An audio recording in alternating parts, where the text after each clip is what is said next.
Friend, আমি চলে এসেছি নতুন রেসিপি নিয়ে। তো আজকে আমি বানাচ্ছি এই যে কচু। তো আজকে আমি কচুর তরকারি বানাবো। তো সেদিনই বানিয়েছিলাম কচুর লতি। তো এইবারে আজকেই বানাচ্ছি কচু।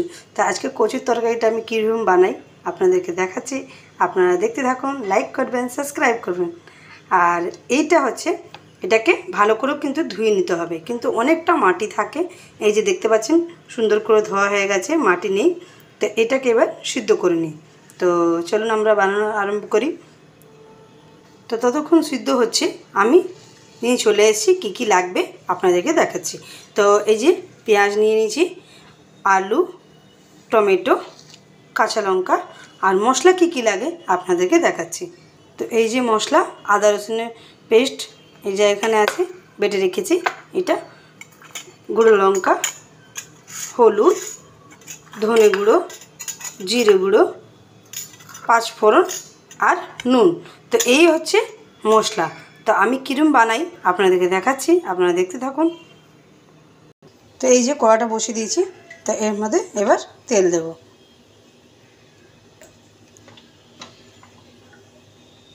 তো এই যে তেলটা গরম হয়ে গেছে, এর মধ্যে যে আলুগুলো যে কেটেছিলাম, তো এটাকে ভেজে রাখবো।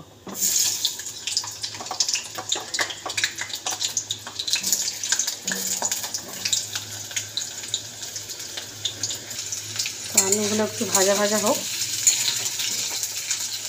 এই যে দেখতে পাচ্ছেন আলুগুলো একটু ভাজা ভাজা হোক। তো এর মধ্যে একটু নুন দিতে হবে। আচ্ছা, নুনটা এই জন্য দিচ্ছি, আলুগুলো তাড়াতাড়ি সিদ্ধ হয়ে যাবে তার জন্য। তো এটা ওই যে নুনটা দিয়ে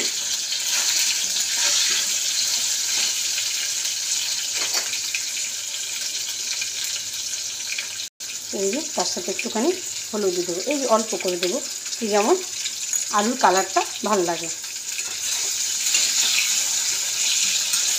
নাহলে আলু সাদা সাদা লাগে, দেখতে ভালো লাগে না। তো কচুর মধ্যে একটু আলু হলুদ হলুদ লাগলে দেখতে ভালো লাগে। তো এই যে ভাজা হচ্ছে।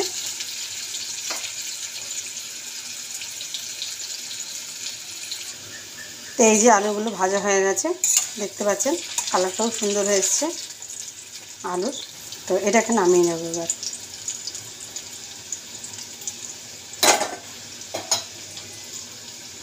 তো এই যে তেলটা যেটা বেঁচে আছে তার মধ্যেই আমি বানাবো। তো এই যে শুকনো লঙ্কা আর পাঁচফোড়ন দেবো। তো একটু গরম হয়ে যাক এটা। তো গরম হয়ে গেছে, পেঁয়াজ দিয়ে দিলাম। তেলটা তো এমনি গরম ছিল, তো গরম হয়ে গেছে, পেঁয়াজগুলো দিয়ে দিলাম।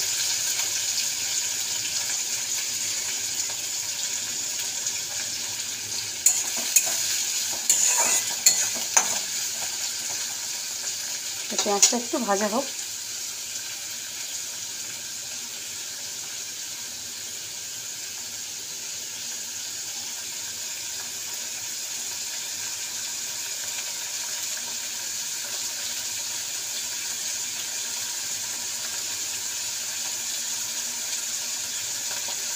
তো এই যে পেঁয়াজগুলো ভাজা হয়ে গেছে, এই যে দেখতে পাচ্ছেন। তো এবার মশলাটা দেব। তো 1 চামচ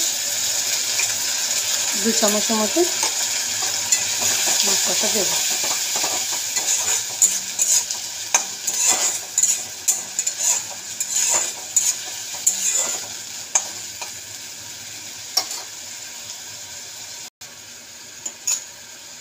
হলুদ গুঁড়ো দিয়ে দিলাম, তার সাথে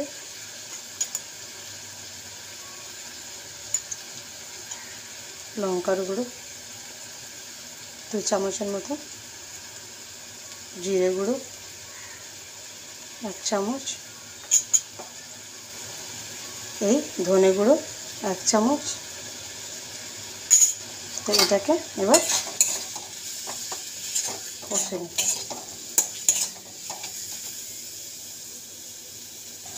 এই যে তার সাথে টমেটো,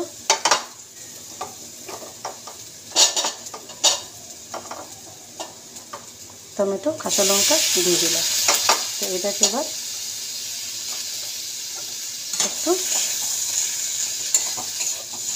মশলাটা কষা হয়ে যায়, আর তার সঙ্গে নুন দিয়ে দেবো। তো মশলাটা একটু কষা হোক। তো এই যে কচুগুলো সিদ্ধ হয়ে গেছে, সিদ্ধ হয়ে গিয়ে এই যে পিস পিস করে কেটে নিয়েছি, এই যে দেখতে পাচ্ছেন, এই যে পিস পিস করে কেটে নিয়েছি। তো এইবার যে মশলাটা ভাজছি ওটার মধ্যে দিয়ে দেবো এটা। তো চলুন দিয়ে দিই এটা।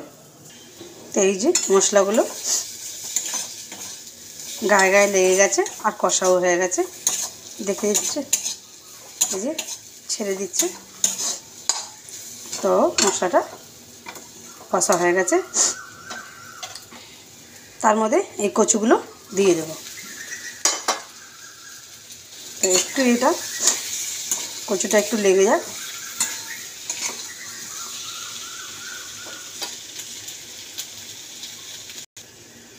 তো আলুগুলো যে ভেজেছিলাম তো ওই আলুগুলোও দিয়ে দেবো এর মধ্যে। তো দুটো একসাথে, এই যে দেখতে পাচ্ছেন।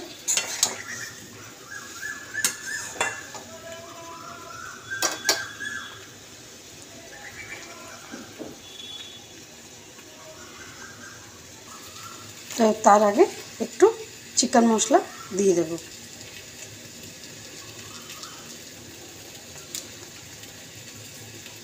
তো 1 চামচের মতন দিয়েছি, তো দিয়ে একটু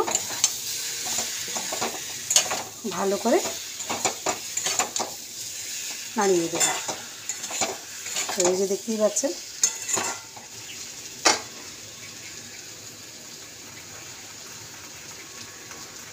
তো এই যে গায়ে গায়ে পুরো লেগে গেছে, দেখতে পাচ্ছেন। তো এবার জল দিয়ে দেবো। তো জলটা 1 কাপের মতন দেবেন, কেন কি কচু সিদ্ধ আছে তার জন্য। তো এই যে 1 কাপের মতো জল দিয়েছি আমি। তো একটুখানি ফুটে যাক, তারপর নামিয়ে দেখাচ্ছি।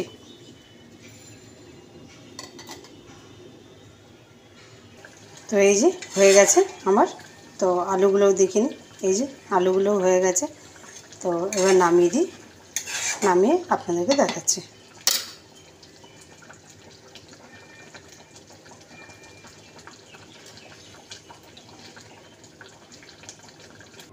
তো এই যে আমার রেডি হয়ে গেছে, আপনারা দেখতেই পাচ্ছেন। খুব ভালো হয়েছে, যেমন দেখতে হবে ওরকম খেতেও হয়।